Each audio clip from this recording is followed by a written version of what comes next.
Bonjour, je me présente, Mike Ragoussi, donc je suis géomètre, télépilote et référent drone à la ville de Nouméa. Le déploiement de la flotte drone et télépilote donc à la ville de Nouméa a commencé en juin 2018. Aujourd'hui c'est 6 drones et 6 télépilotes, excusez-moi, et 4 drones qui sont déployés. Le drone est utilisé aujourd'hui par la police municipale pour des missions de surveillance. Est utilisé aussi également par le service d'information géographique, donc, que je vous explique, on verra ça dans un deuxième point, et aussi utilisé, prochainement utilisé en cours de déploiement donc, à la direction des risques sanitaires pour des missions de suivi d'insalubrité ou de pollution. Donc je laisse la parole à Jean-Daniel pour la première présentation. Je me présente, je m'appelle Jean-Daniel Siaslac, je suis ingénieur géomaticien à la ville de Nouméa. Et je vais vous présenter un projet où la géomatique est venue valoriser en fait, l'activité drone. Comme quoi en fait, la géomatique est un outil qui vient performer des métiers en complémentarité. Le contexte de ce projet, pour bien comprendre, donc c'était un peu une nébuleuse où tout est parti en fait, de la présence de requins dans les eaux de Nouméa.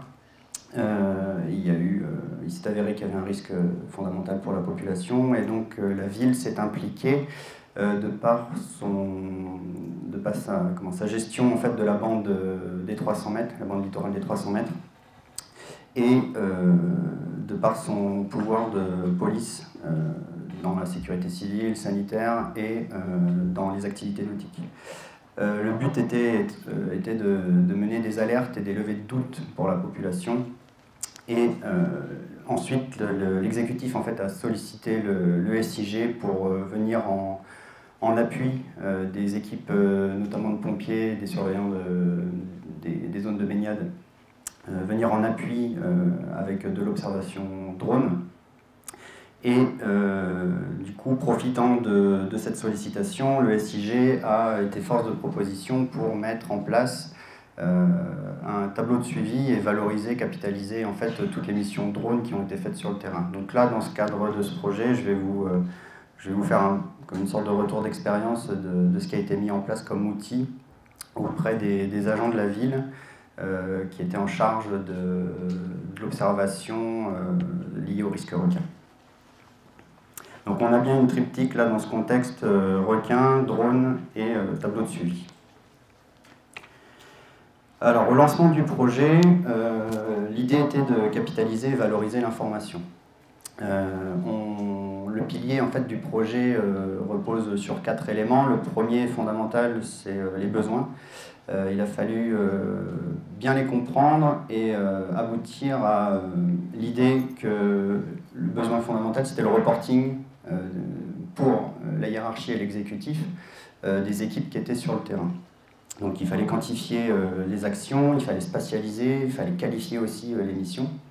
Le tout pour gagner du temps et de transmission d'informations entre les équipes, parce qu'on se rend compte que le deuxième point, c'est les acteurs qui... en fait, on a affaire à un projet transversal et comme dans toute collectivité, dès qu'on arrive sur des projets transversaux, ça peut devenir complexe. Je n'ai pas dit compliqué, j'ai dit complexe. Donc il y avait la ville de Nouméa, l'exécutif, toute la hiérarchie, les directions qui étaient concernées, et surtout le SIG, Service de l'information géographique, et la DPM, police municipale, deux services qui ont, une direction et un service qui ont des télépilotes, où Mike a abordé le sujet. Ensuite, il fallait comprendre les données. On avait déjà donc, de l'activité drone et de l'acquisition de données, mais là, spécifiquement pour de la surveillance, il fallait comprendre et identifier en fait, la donnée. Notamment ce qu'on était capable de recenser sur le terrain et de mettre en équilibre le temps passé et la qualité et la nécessité d'avoir des informations sur le terrain. Donc tout tourner autour des points d'observation. Et enfin, pas des moindres, les indicateurs qu'on allait présenter à la hiérarchie et aux équipes de management. Donc, notamment tout ce qui était observation, le phénomène de météo. Donc plein d'indicateurs qu'on va aborder juste après, qui étaient là pour répondre aux attentes des utilisateurs. Donc une fois cette phase de lancement de projet, on est passé donc à la réalisation. La réalisation, en quelques chiffres, on a 4 composantes sur ce projet. Le premier, c'est le temps. Je ne l'ai pas abordé tout à l'heure dans la nébuleuse un peu du projet. On a eu une semaine pour réaliser ce projet. C'était sympa. Et on a eu au final 3 jours pour le faire. Enfin, on a mis 3 jours pour le faire. L'échéance étant en fait un comité de direction à la ville sur cette thématique-là. Ensuite, d'un point de vue technologie, on a reposé en fait tous nos développements et nos configurations sur ArcGIS Online, par sa souplesse, son ergonomie et l'autonomie aussi que les équipes du SIG avaient à la ville de Nouméa sur ces outils-là.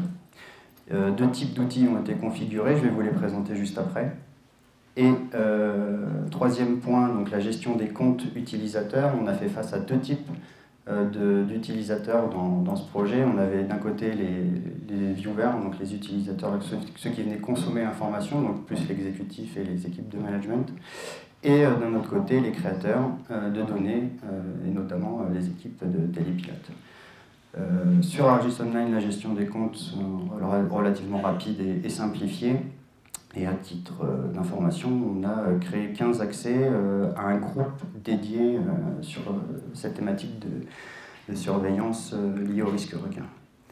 Et enfin, la formation, on n'allait pas laisser en pâture comme ça nos utilisateurs. On a eu la chance de faire des formations rapides et adaptées, les outils étant simplifiés et très orientés, on va le voir après. On a eu 5 personnes à former pour l'instant sur ArcGIS Online sur ce sujet-là.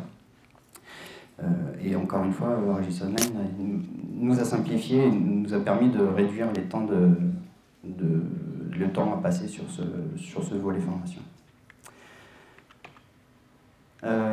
Pour ce qui concerne le workflow en fait, de cette thématique mission drone liée à la surveillance des requins, tout part en fait d'une mission drone où il y a les aspects de préparation, de sécurité. Ça, Mike étant le spécialiste, je le laisserai aborder ce sujet-là.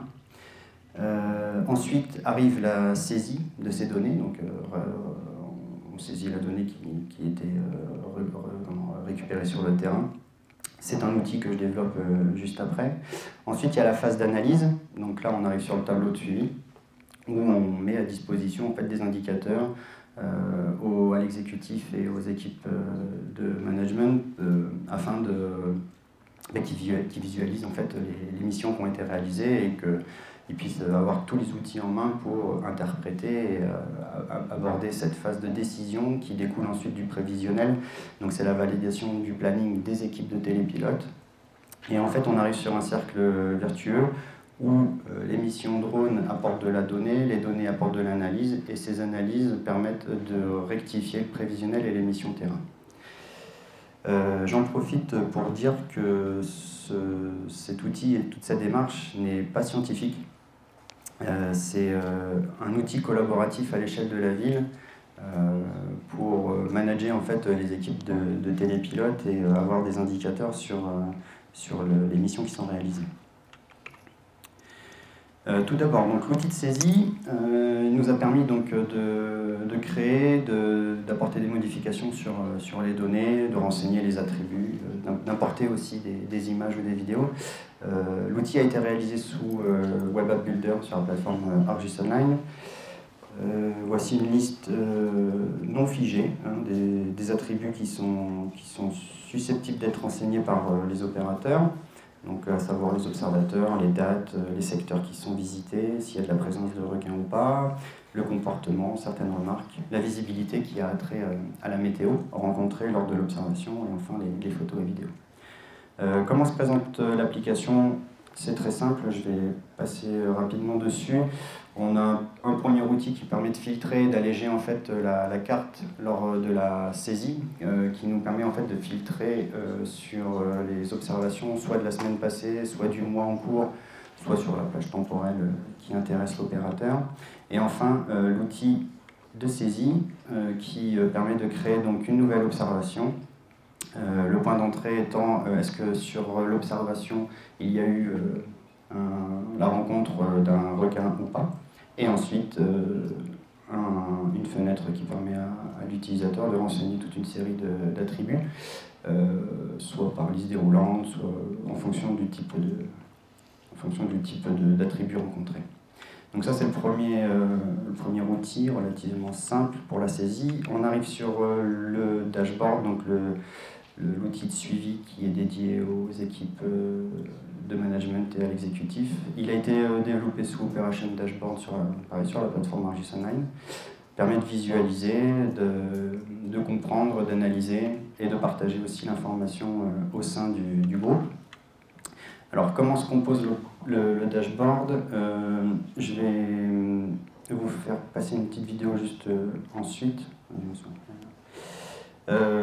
Très rapidement, donc, il y a des indicateurs fixes. Donc, par exemple, le nombre de réalisations faites en fonction du temps. On a le nombre de requins rencontrés, les répartitions entre les équipes et les secteurs qui ont été le plus ou moins fréquentés, voir si ça se coordonne avec les missions qui ont été données par l'exécutif.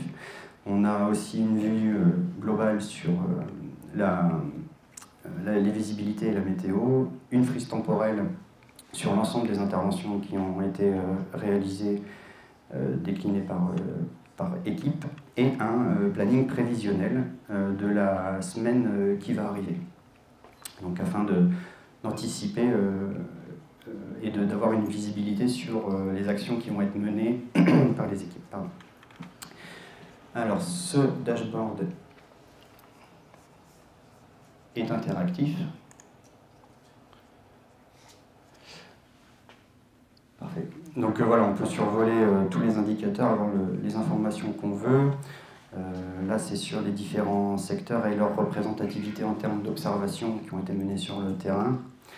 La météo, comme je le disais, avec différents types de visibilité, plus la frise temporelle. Et on va voir par la suite que chaque indicateur est interactif, notamment la carte, et qui permet de mettre à jour, vous voyez, de manière dynamique, tous les indicateurs en fonction de l'emprise géographique sur laquelle on se trouve. Et à l'inverse, chaque indicateur est dynamique avec la carte et permet de mettre en évidence ce qui est sélectionné, ce qui est affiché à l'écran. Donc là, la météo, on voit toutes les observations qui ont été faites par une météo plutôt clémente et qui offrait des bonnes visibilités. On a aussi donc, de l'interactivité avec la carte et les observations. On va voir que chaque attribut donc, est accessible, et également les pièces jointes, donc notamment les photos ou vidéos qui ont été prises. Donc là, par exemple, on va voir sur une intervention qui a été faite du côté du méridien. On a la capacité aussi d'afficher certaines données qui nous ont été demandées par le métier, à savoir la fameuse bande des 300 mètres que je présentais en intro, les zones de baignade et donc voilà les différentes observations qui ont été faites. Donc là, effectivement, on fait face à une observation sur cet endroit. Donc toujours dans cette optique d'alerte et de levée de doute.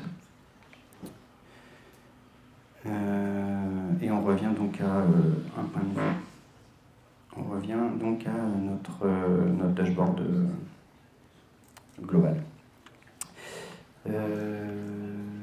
Donc voilà, ça c'est l'outil majeur en fait qui a été mis à disposition de l'exécutif et des équipes qui gèrent les télépilotes. Pour finir, on a déjà envisagé donc des évolutions possibles sur ces outils par rapport aux échanges. On a mis en place fin juin, début juillet, cet outil pour avoir une temporalité. Donc on a 4 mois d'expérience dessus. Juillet, août, octobre, voilà.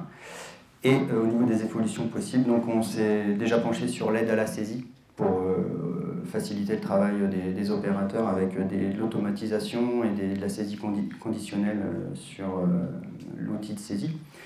Intégrer également les traces GPS. Vous avez vu que là aujourd'hui c'est des points d'observation qui sont relativement qui travaillent à l'échelle macro, alors que si on intègre directement les traces GPS, on aura finesse en fait, dans ce qui a été vraiment les secteurs qui ont été observés. On envisage éventuellement d'ouvrir ces infos au public, que ce soit le dashboard ou les relevés qui sont faits. On a envisagé la saisie directe aussi sur le terrain avec des outils embarqués comme Collector. Et enfin, un peu technique, je vous ai parlé des profils utilisateurs tout à l'heure, on a Viewer et Creator.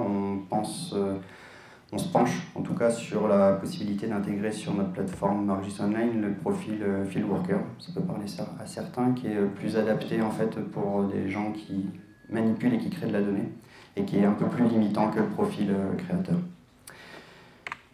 Voilà, je vous remercie. Je vais laisser la parole à Mike pour la suite. Donc je vous présente le drone au service de l'information géographique de la ville de Nouméa, notamment le suivi de chantier.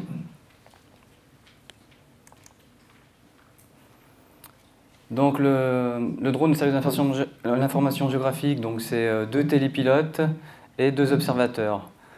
On centralise les demandes de produits drone à la ville de Nouméa. On est référent technique auprès des autres services ayant activité drone, que sont la direction de la police municipale, la direction des risques sanitaires.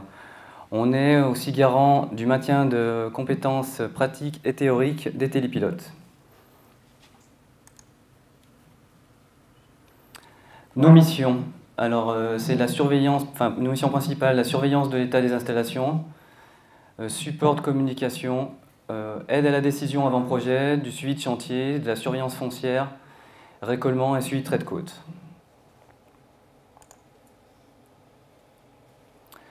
Donc, dans les logiciels utilisés, pour la prise de vue, donc on a notamment pour ce qui est photo, vidéo, on utilise Jigo et Litchi.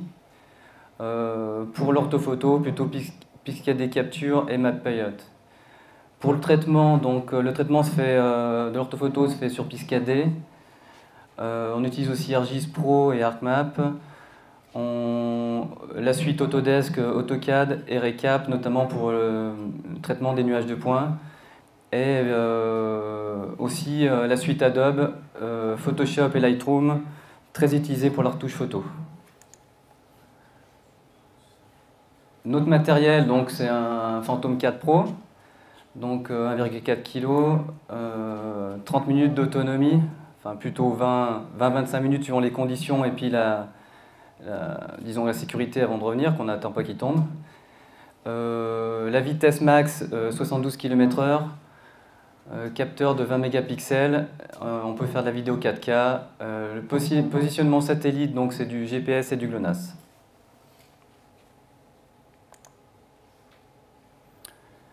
Les produits drones, donc prise de vue, divers photos, vidéo, orthophoto géoréférencée, des photos panoramiques 360 et 180 degrés, la création de nuages de points et de modèles numériques de terrain, de surface. Les différentes étapes donc, de la mission drone. Donc ça, c'est bon, déjà la première chose, on analyse la demande qui nous est faite, analyse du terrain, relief, obstacles, contrôle des points hauts et points bas, savoir si la mission est réalisable. 5 jours avant minimum, donc ça nous est imposé par la réglementation, notamment enfin, le Haut-Saria, et 3 jours d'ailleurs pour l'aviation civile, donc on doit faire une déclaration pour demander autorisation pour survoler la zone dite. Après, la veille de la mission et le jour même, donc du coup, on consulte, on fait un check météo, bulletin aéronautique. Sur le terrain, donc mise en place de la zone de décollage-atterrissage et contrôle de la zone d'évolution du drone. Donc exclusion de tiers, donc en gros, on survole personne, quoi. Après, donc, on fait une petite procédure de contrôle du matériel. Suite à ça, on appelle la tour de contrôle de Magenta pour demander l'autorisation de décollage. Donc, après le vol, la ville de Nouméa a pris parti de le faire à 2, un duo donc un télépilote, un observateur. La réglementation ne nous obligeait pas, on pouvait faire juste le télépilote. Mais comme on est dans un espace aérien contrôlé, on a quand même la notion de... On est censé répondre, on doit répondre à tout moment à la tour de contrôle pour éventuellement atterrir le drone. Donc c'est bien d'avoir un observateur qui garde le téléphone, qui peut aussi regarder éventuellement s'il y a des hélicos en face, enfin, des aéronefs, enfin, chose qui arrive quand même assez récemment, enfin, assez fréquemment. En fin de vol, on rappelle la tour de contrôle. Donc c'est quand même un processus assez long. Et voilà. Alors, nos réalisations, notamment le suivi de chantier est mise en valeur. Donc là, on va parler du quai ferry et du parc urbain Sainte-Marie qu'on suit. Donc le quai ferry, c'est un chantier, c'est l'aménagement des quais, donc création de 3 bâtiments à usage commercial sur une surface d'1,6 hectare.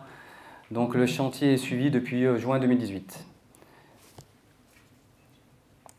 Le parc urbain Sainte-Marie, donc là c'est l'aménagement d'un site paysager de loisirs, donc parc de jeux, maison de la biodiversité, glacier, etc. Surface de 5,3 hectares, donc suivi depuis octobre 2018.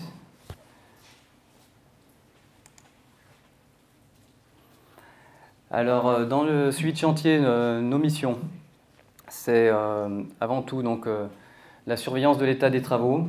Bon, c'est diverses missions, un parking, ça peut être des pistes, des infrastructures diverses. On a aussi la production de supports de communication pour les services techniques, notamment et la cellule communication. C'est donc aussi un support de décision à l'implantation d'équipements, passerelles, enfin, chemin piéton, c'est très utilisé donc du coup.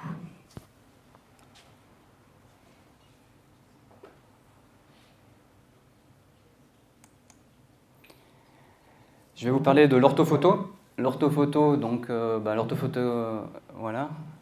L'orthophotographie est une mosaïque de photographie aérienne verticale ayant subi des corrections. Donc correction de la déformation du relief et de la prise de vue qui permet de l'intégrer facilement dans un système d'information géographique.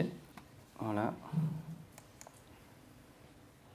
Alors là, je vais vous montrer donc, 2 orthophotos qu'on a réalisées sur les quais ferry à 2 périodes distinctes. Donc une en septembre 2018 et l'autre juillet 2019. Donc là, en faisant un glissé, donc on peut voir en cours de travaux et puis avec une évolution derrière. Voilà.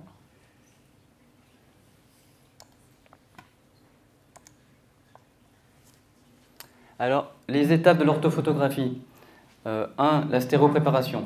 Donc on analyse la zone d'étude, on positionne les points de calage au sol. À titre d'exemple, là pour Ferry, on a calé 5 points de calage qu'on relève au GPS. Préparation du plan de vol, donc périmètre, point de passage, hauteur de vol, recouvrement, temps de vol, nombre de batteries nécessaires. Bon, pour vous donner une idée, Ferry c'est 10 minutes de vol, donc une seule batterie facile, quoi. Donc c'est très rapide. Le vol, donc il y a la trajectoire et prise de vue qui est tout automatisée dans le logiciel de capture. Donc c'est aussi pour ça que par rapport au point précédent, par rapport à la réglementation, l'orthophoto en ville est très très compliqué et doit se faire dans un périmètre sécurisé. C'est pour ça que pour les chantiers ça va, mais on pensait pouvoir à la base faire plus d'orthophoto que ça, mais c'est très compliqué. Le traitement donc après se fait sur Piscadé. Donc on a l'import des clichés, pré-traitement de l'ortho, import et marquage des points de calage et puis le traitement final. Donc là, c'est un exemple de superposition de couches SIG sur une orthophoto, quoi. Pour l'exemple, on a fait le suivi de Lansvata. Donc on a fait l'orthophoto de tout Lansvata pour le suivi du littoral. Donc là, on voit un peu la restitution qui est réalisée derrière, quoi.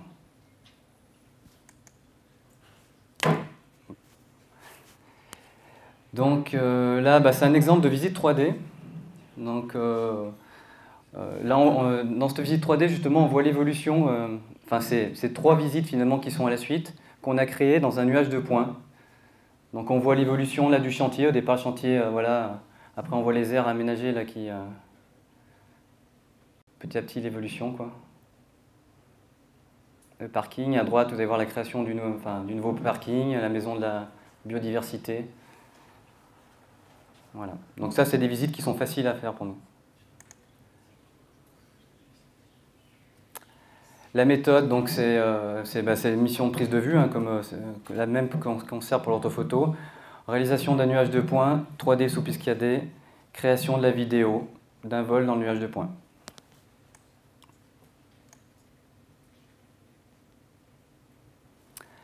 Alors un autre produit, la visite virtuelle 360. Donc ça c'est une photo à 360 degrés. Donc prise de vue, le drone en a une prise de vue automatisée, il fait un tour sur 360 avec des angles de vue différents. Donc après un montage dans un logiciel spécialisé, quoi, de l'intégration qui intègre toutes les photos, quoi. Donc ça c'est très pratique, c'est un outil qui est pratique pour visualiser tout un chantier. On peut zoomer facilement, on se déplace un peu comme on veut. Et surtout sans trop de contraintes pour nous, au niveau de la réglementation aérienne justement, parce que c'est une élévation verticale et donc un périmètre de sécurité beaucoup plus court que pour une orthophoto, quoi. Mais bon, c'est pas du tout le même produit. Donc la même chose sur le parc urbain Sainte-Marie.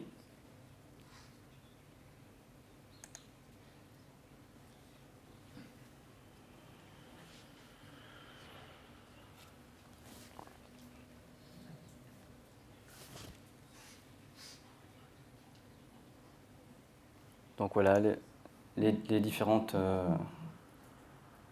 visites qu'on peut créer.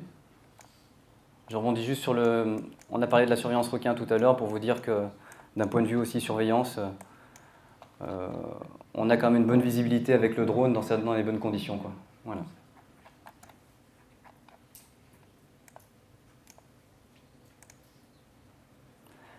Voilà, donc après les produits à venir, les monuments 3D qu'on aimerait faire, nuages de points, maillage coloré, maillage texturé, l'intégration de maquettes 3D, incrustation de projets, photos de façade de bâtiments, drapage photo sur base de données 3D.